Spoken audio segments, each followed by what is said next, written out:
Mrs. Doyle, Mr. Gatewood, Mrs. Johnson, Present. Mrs. Kroner, Here. Dr. Marino, Present. Mrs. Simulton, Present. Mrs. Swanson. Present. Please stand for the Pledge of Allegiance.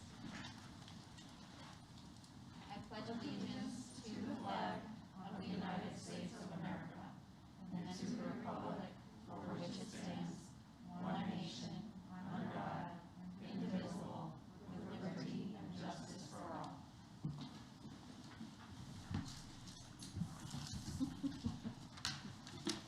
Did I get one? We will now hold a public hearing on the SD308 e-learning plan for emergency days. We have no comments for this public hearing tonight that have been entered. If you wish to make a comment about some other matter unrelated to the public hearing, you may do so during the second opportunity for public comment. This is the public hearing convened by the Board of Education of Community Unit School District 308 regarding the e-learning plan for emergency days. At this time, I will ask each member of the Board of Education, the district's attorney, and the district's administrators who will speak to identify themselves for the record.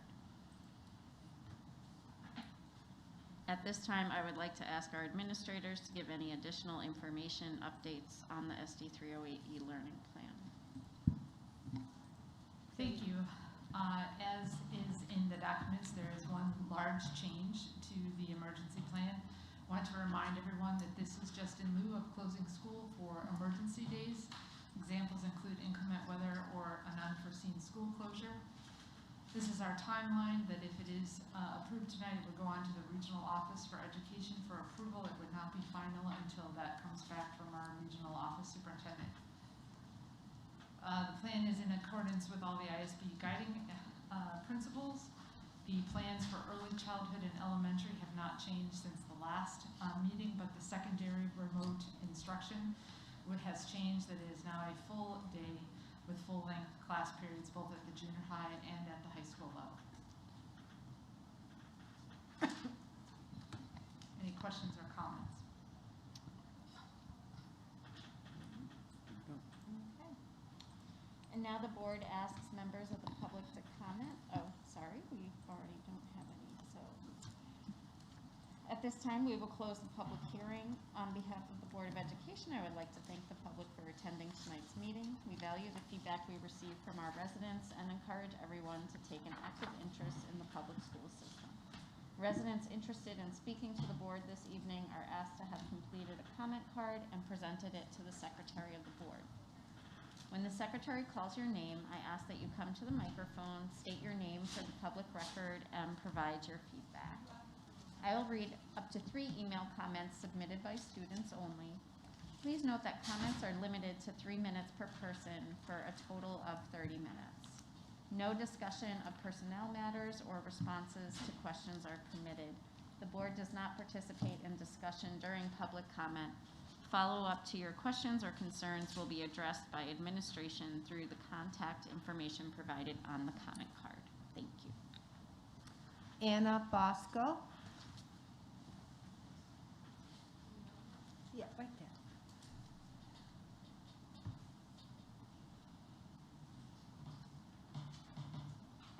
Good evening. My name is Anna Bosco, and I have 2 freshmen at OHS.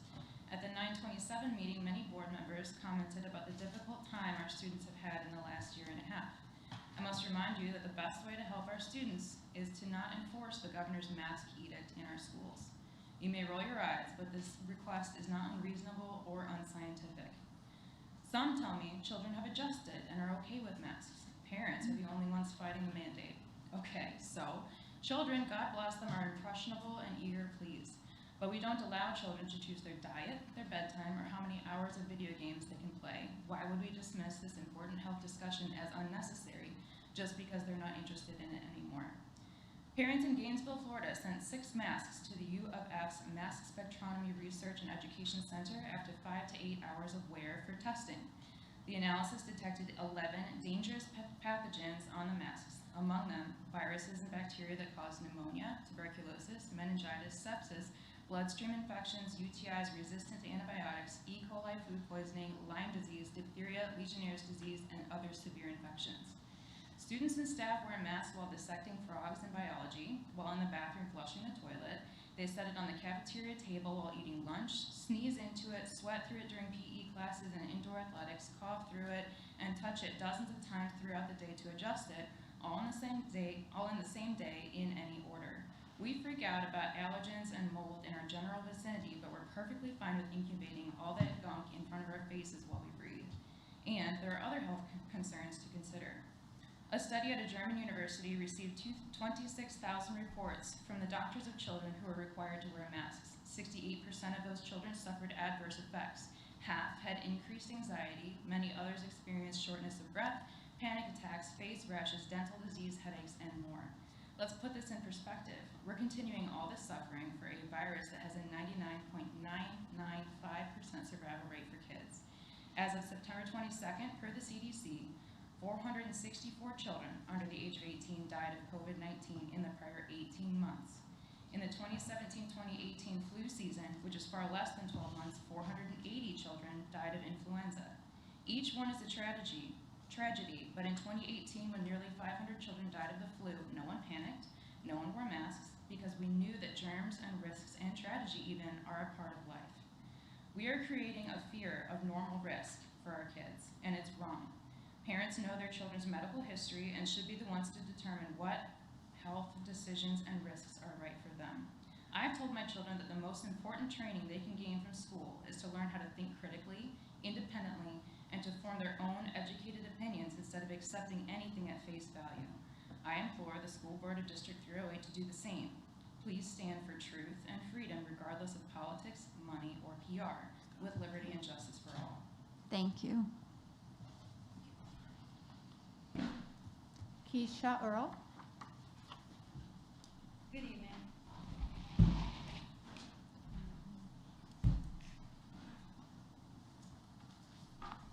Thank you, Anna. It seems like we're fighting for two different rights, though. Today, my son became the subject of an illegal search and a 3-day suspension by OHS administrators. They violated my son's rights, and as he was not a threat or undergoing any health emergency at the time. As a parent, I was traumatized by these events that happened today. I responded to my son's request to come to the school. Upon arrival, I requested to speak with Assistant Cooney or Dean Asaret. I waited in the lobby as I felt more comfortable with cameras and people around. Officer Vargas, who is a school resource officer, then approached me and decided to talk to me in a very aggressive manner. He called for backup. His call prompted an unwarranted response from 5 officers. My son and I were surrounded by 4 officers, and 1 was waiting outside in a patrol car. After 30 minutes, Dean Asaret came to speak with me and informed me that my son had left to go get his asthma pump or Chromebook out of the car. Upon his return, he was illegally searched. My son complied with Dean Asaret's request. He felt threatened, so he then complied. I understand the safety protocol, but my son felt that he was the target by Officer Vargas and Dean Asaret. The dean then informed me that she nor the officer found anything on my son. No weapons, no drugs, nothing. So I began questioning the SD308 search policy and if my son was a threat to staff or students. She responded, no. Dean Asaret also laughed in my face at my questions. She informed me that Officer Vargas would come out and speak with me. I am very concerned with this dean's response and the idea that she thought being surrounded by 3 to 4 officers was a scene that any 17-year-old should experience at OHS. As a mother, this is not what I expected to witness or experience over what is said to be some type of residue. Ms. Asaret's laughing and lack of empathy is disheartening. As an African-American parent, I support the school if the student did not follow the rules. This was not the case. I support my son or any student making better choices, but the school needs to take accountability that this was not handled properly. As a mother, I should not have to experience this from a district that committed to diversity and inclusion. I apologize, but your time is up No now. problem. I would like a response from the school district. I am appealing this this suspension. My son needs to be back in school learning where all these other kids are. And I really want to point out, I have a video of this. While I was in the lobby, there were 2 students that left for lunch at 12:13. They returned. They were not searched. So why? Thank you very much. I Why is appreciate the it. district doing this to African American students? Someone needs to speak up about this. It is wrong. He's a senior. He deserves the right to a free education. He deserves the right as any of these other parent students do. Right. I want some type of change today. Thank for you. your time.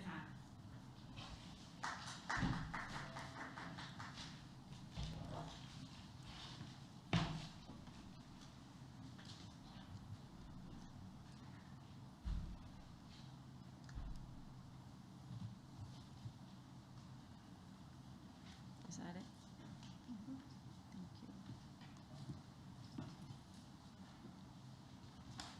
Sorry. We'll have board member comments.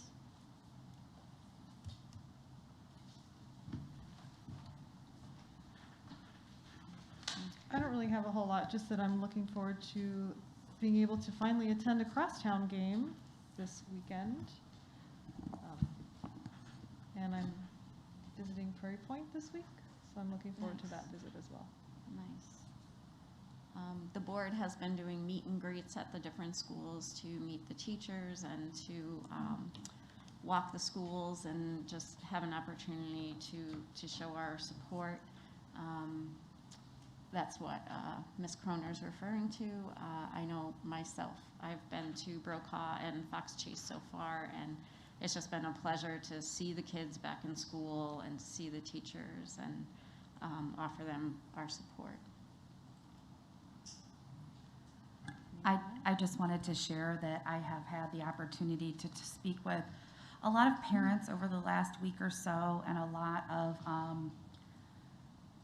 teachers as well. And while this may seem like a very small matter, I would like to encourage Dr. Sparlin and Dr. Dahlquist to please look into allowing our students to have some sort of Halloween celebration, especially for our littlest students.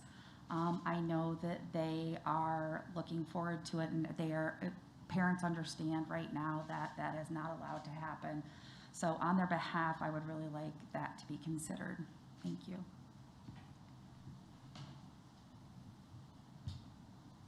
Okay.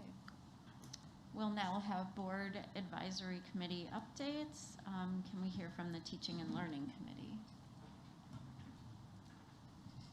Would you like to go, Jen, or do you? No, please. Okay. We had our second Teaching and Learning Committee meeting last week, Tuesday? I think it was Tuesday. Wednesday. It was great. We had a presentation that we're going to be seeing tonight as a board about special education, and then another presentation that we'll see at our next board meeting.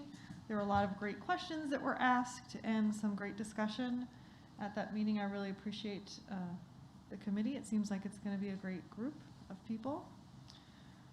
Jen, do you have anything else you wanted No, to add to Just that? it was great to hear about the pathways that are available in the high schools for students who are not taking a route through college, the different pathways that are available, and I'm very proud that that is an opportunity for our students who choose not to go the college route. We'll now hear from our superintendent, Dr. Sparling. Well, thank you, Dr. Marino, and good evening, board. I'd like to start out by saying congratulations to Coach Jim Vera and the Oswego boys golf team on winning their first ever Southwest Prairie Conference title. as well as the regional title this year. So congratulations to all of them. I'd also like to remind everyone that our annual food drive is currently underway. Over the past 7 years, our school district has joined together to provide the single largest donation each year to the Kendall County Food Pantry. The drive serves both as a friendly competition between schools as well as an opportunity to our students to learn about food insecurities and the needs in our own neighborhoods. And as Mr. Croner just mentioned, this Friday night at halftime at the Crosstown game that will be held at Oswego High School, we'll be announcing the winners of the food drive for the elementary, junior high, and high school, as well as the all-around winners. I'd like to thank all the staff, parents, and community members who have put the efforts in this year. It's a community effort. It's a big deal, and it's for a worthy cause, and it's something that I'm very proud that we do as well as we do it. Lastly, as we all know, we have a number of unfilled positions within our district. I would like to ask for the community's help in spreading the word about the many job opportunities that we have in District 308. We have positions open for teaching assistants, bus drivers, monitors, and a number of different areas, along with custodians and nurses. Our team is using creative ways of recruiting, but we are still faced with a staffing shortage in a number of areas. So I'd ask that you please help spread the word and encourage others to consider even for a part-time role in working with our students in District 308. Our openings are listed on the website, and that is my update for this evening. Thank you. Thank you. We'll now hear from our student ambassador. Thank you. Hi again, everyone. Since our last board meeting on the 27th, Anya and I have met with the Student Advisory Committee, along with Dr. Sparlin and Mr. Gatewood, and have had the opportunity to stir up great discussion about student voice in our district. One of the ways we plan on starting the channels to receive the voice of students is a student voice survey. We've been working on that's in its final stages at this moment. At our committee meeting on October 4th, we finalized some details and refined the student survey, organizing it to address the various academic and social needs and issues of our students in SD308. Through this survey, we want to understand the concerns of our students on a deeper level, providing them the opportunity to highlight issues they feel to be most pressing to them personally. We plan on using the survey as a guide to formulate early on discussion of different issues in our schools and as a way to address students' thoughts about their education environment. One of the goals we have for this survey is to open up communication with the Student Advisory Committee and the student body. Now, we realize some students in our high schools don't necessarily know that we have the tool of this committee to elevate their voices in the district. And we think it's important that students understand the survey, all of its contents, who's creating it, and who's going to be reviewing the data. To do this, we're creating an informational piece that will be available to students during the survey to understand its purpose and who is on the Student Advisory Committee, concerns and to address concerns and ideas about their district and schools, and relay them to the Board of Education as efficiently as effectively as possible. Anya and I, along with the rest of the Student Advisory Committee, look forward to hearing from our fellow students as soon as the survey is all set and ready to be administered. Thank you. Thank you, Colton.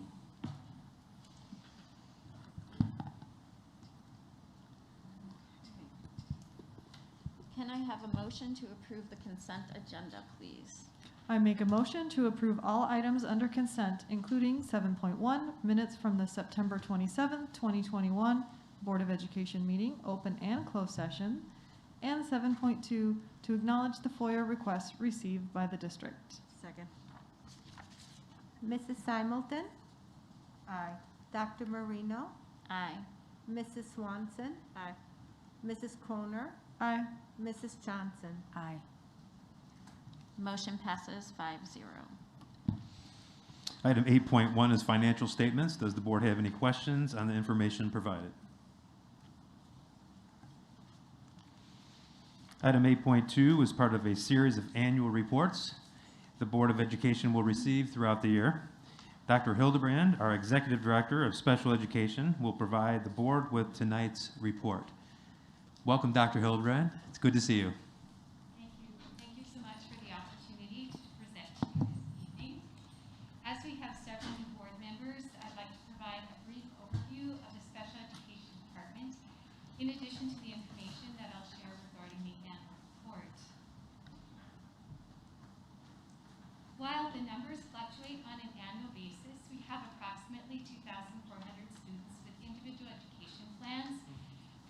childhood through the transition program, which represents approximately 14% of the student population.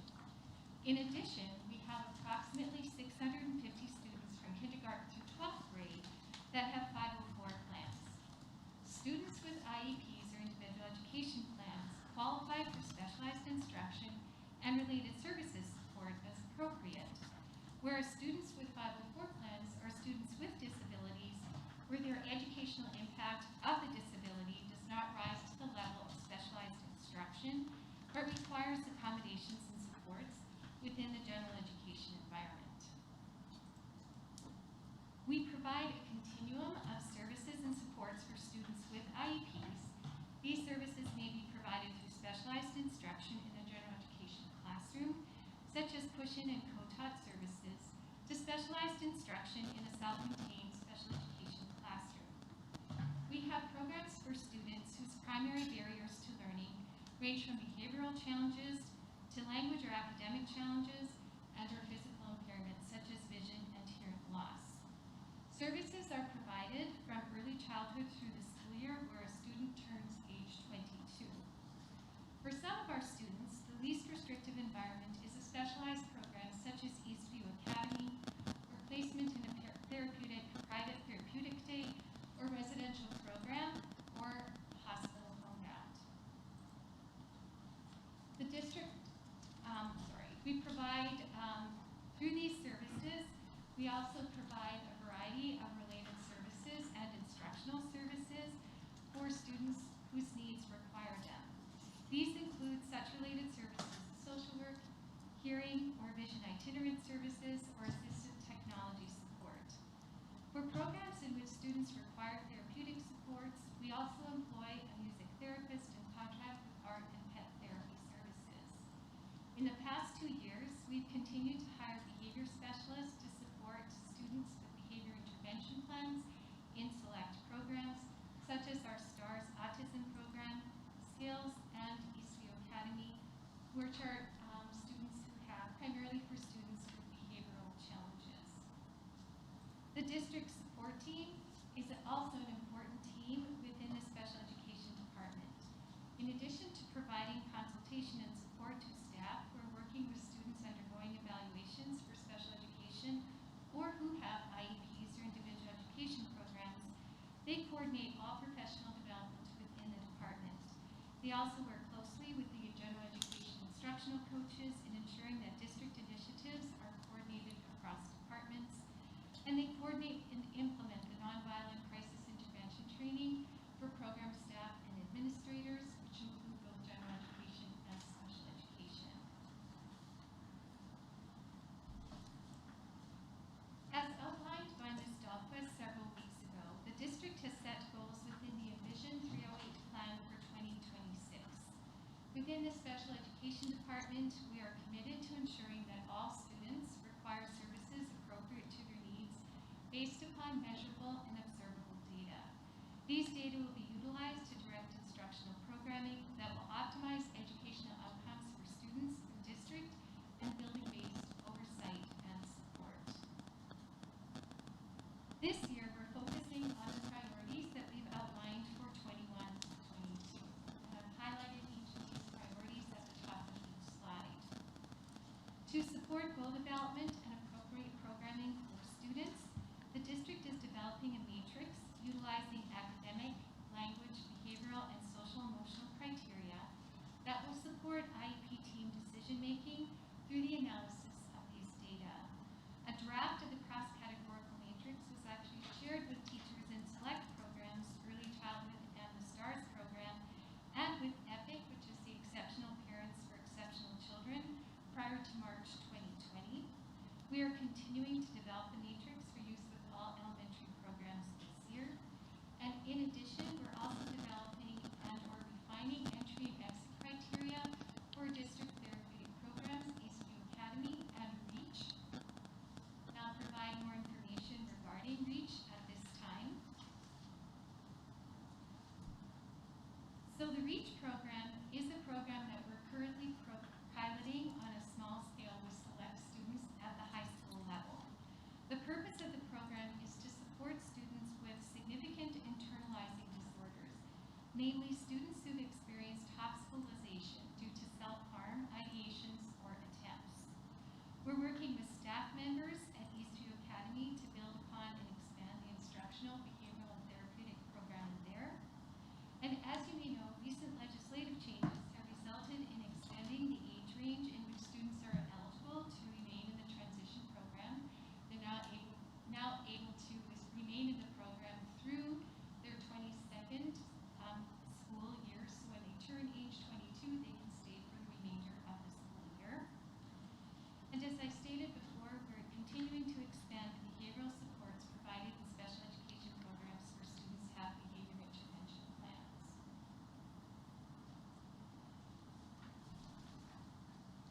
I just wanted to highlight one brief comment here before I go through each of these specific components.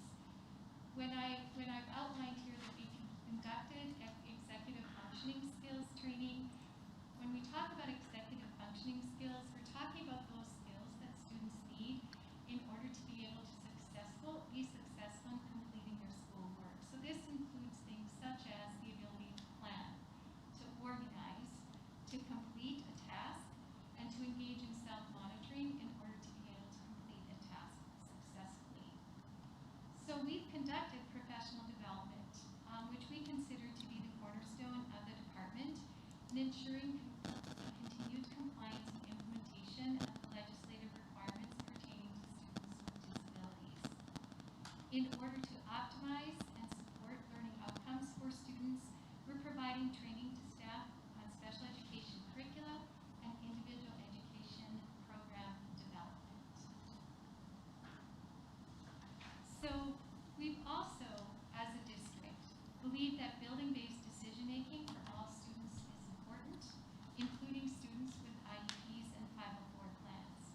We will continue to support building oversight through the training of key administrators at the elementary and junior high levels and related service providers, namely speech and language pathologists at all levels, to take responsibility to serve as the LEA or local education agency representatives at select IEP meetings, which include annual review and reevaluation meetings for resource programs. This pertains to the administrators, and speech language only meetings, and this pertains to the speech and language pathologists. So we've already experienced some success despite the fact that the school year is barely underway. We have seen the leadership of building administration and as building administrators as LEAs at meetings. New administrators are receiving coaching and consultation support from special education program administrators and directors. Pathways has expanded to include a broader range of students' needs and ages. High school teachers were trained in the executive functioning skills last year, and current curricula in select classes have been expanded to incorporate this content. During 2020-21, the district support team introduced training modules in IEP development, and anecdotal and program administrator reviews of the IEPs have shown that this content is being addressed within the student IEPs. Lastly, we have seen how student self-regulation is being supported within special education programs and classrooms through the support of our behavior specialists, who primarily are behavior or board-certified behavior analysts. So how will we know that we have successfully implemented the 21-22 plans where the special education department provides the annual report next fall? There are key indicators that we will be providing updates on, namely the cross-categorical matrix will be utilized across the district at the early childhood and elementary levels. IEP teams across the district will use exit and entry criteria when considering student placement at the REACH and EVA programs. The REACH program will have been piloted at the high school level and will be ready for full implementation. And all appropriate administrators and speech language pathologists will have been trained and will be serving as LEAs at designated IEP meetings.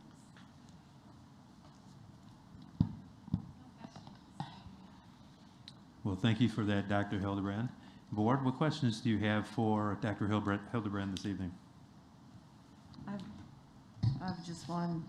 So you talked about professional development and writing the comprehensive IEPs. So I guess my only question from this level would be, when we're training, are we training, for instance, both high schools at the same time? Are we doing all the junior highs together so that there's not pockets of, because kids often transfer between schools when they go to school. So I guess from a district level, I just am looking to make sure that everybody's kind of on the same page. So what we've done in terms of the planning process is we've had the district support team take a train-the-trainer approach with our program administrators. And so they have co-trained together with the program administrators for the, in the programs and in the buildings for which the program administrators provide oversight. So we're making sure that all case managers and related services personnel receive the same information. So we're trying to ensure that there's consistency in terms of the training materials. And we've also ensured that all of our staff members are being trained at all levels. All right, and do we ever get them all together?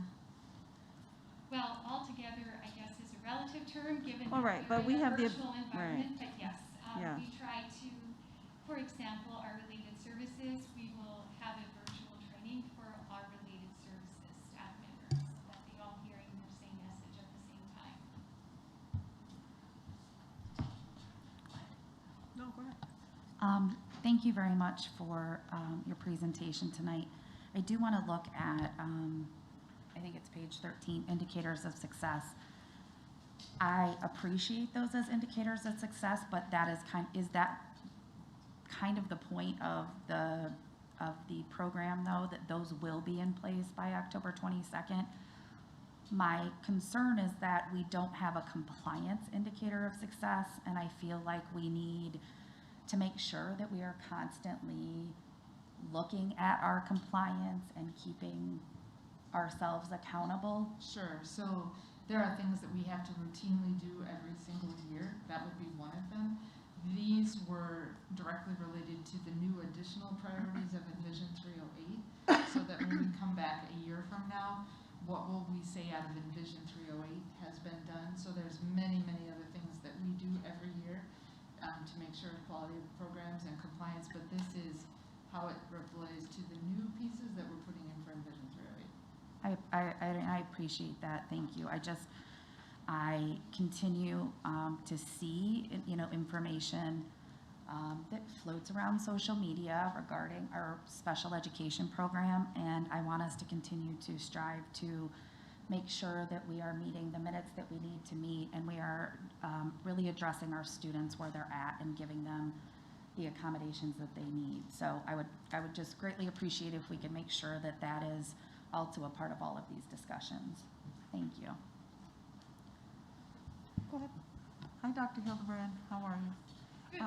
My question is, if you had a magic wand or you're sitting before us now, what would you say is the most important thing that we can do as a board to support special education?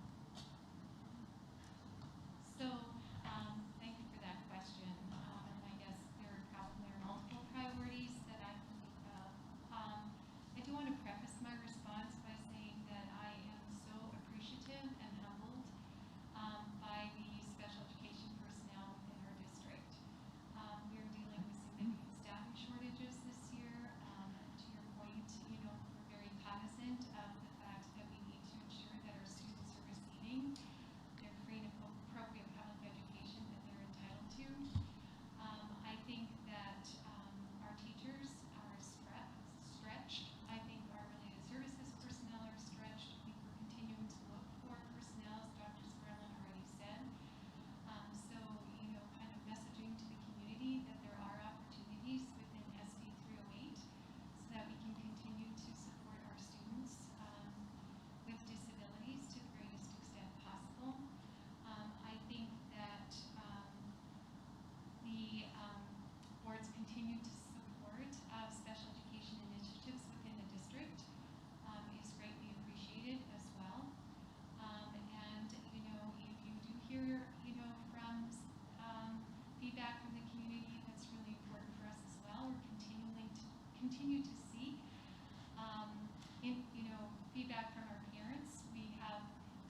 just had a quick question on slide, hold on,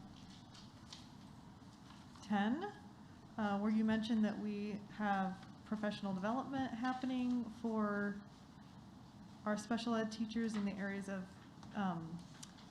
conducting executive functioning skills training.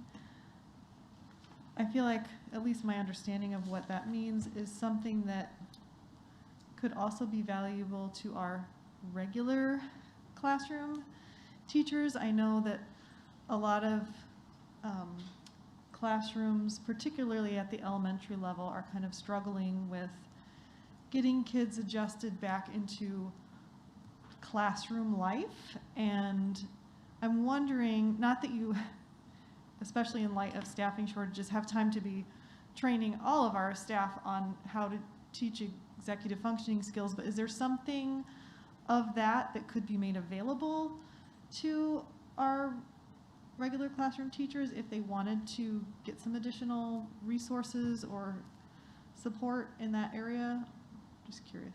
Absolutely. In fact, our teachers on special assignment work closely with the instructional coaches, and Allison Anderson also sat in on the executive functioning skills training sessions that we did have, and found that there was a lot of overlap between some of these added strategies that we have been, teaching within our elementary level in particular, together with the strategies that are part of our Sullivan executive functioning skills curriculum. So I think there's certainly that opportunity for continued collaboration in that vein.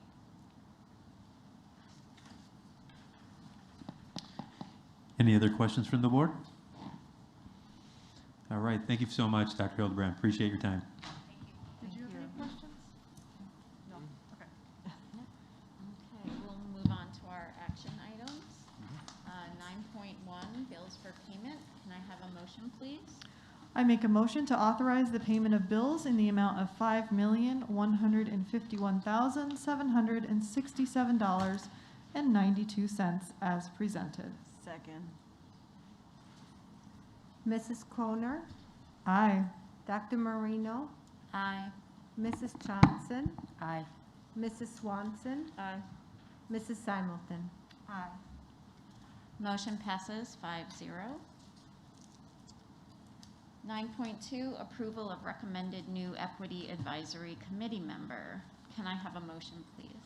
I make a motion to approve the recommended candidate for the vacancy on the Equity Advisory Committee. Second.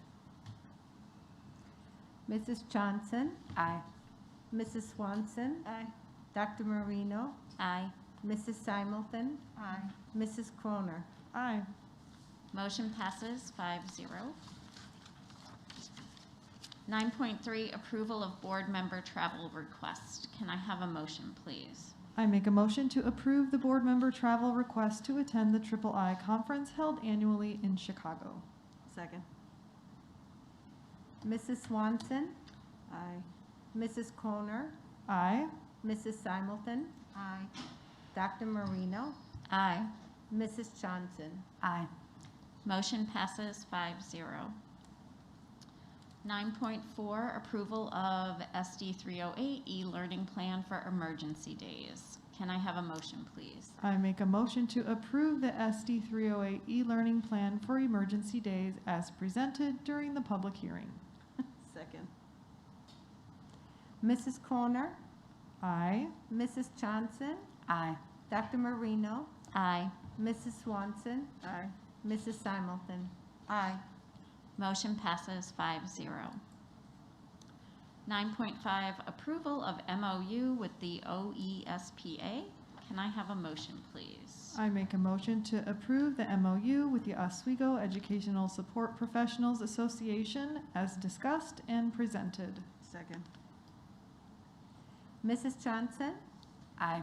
Dr. Marino, Aye. Mrs. Swanson, No. Mrs. Croner, Aye. Mrs. Simulton. Aye. Motion passes 5-0. 4-1. 4-1. Sorry, 4-1, I apologize.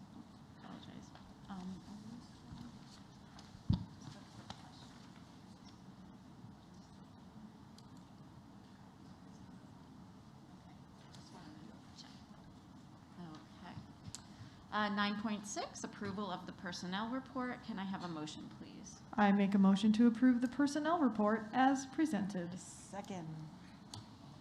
Mrs. Johnson, Aye. Mrs. Swanson, No.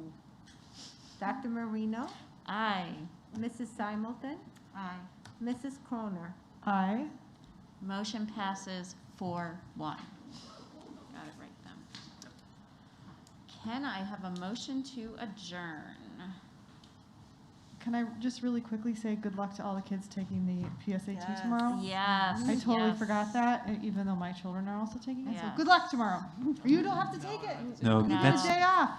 Ms. Croner, that's where Anya is tonight. She's prepping and getting a good night's sleep for the Yes. PSAT tomorrow. That's why Colton is representing both of them I'm tonight. sure that's what my children are doing at home right now Oh, too. yes, Absolutely. mine too. Actually, one of them probably is, but the other would not so much. But And Um, good luck for the crosstown game. yes, I make a motion to adjourn. Second. All in favor? Aye. Aye. Motion passes by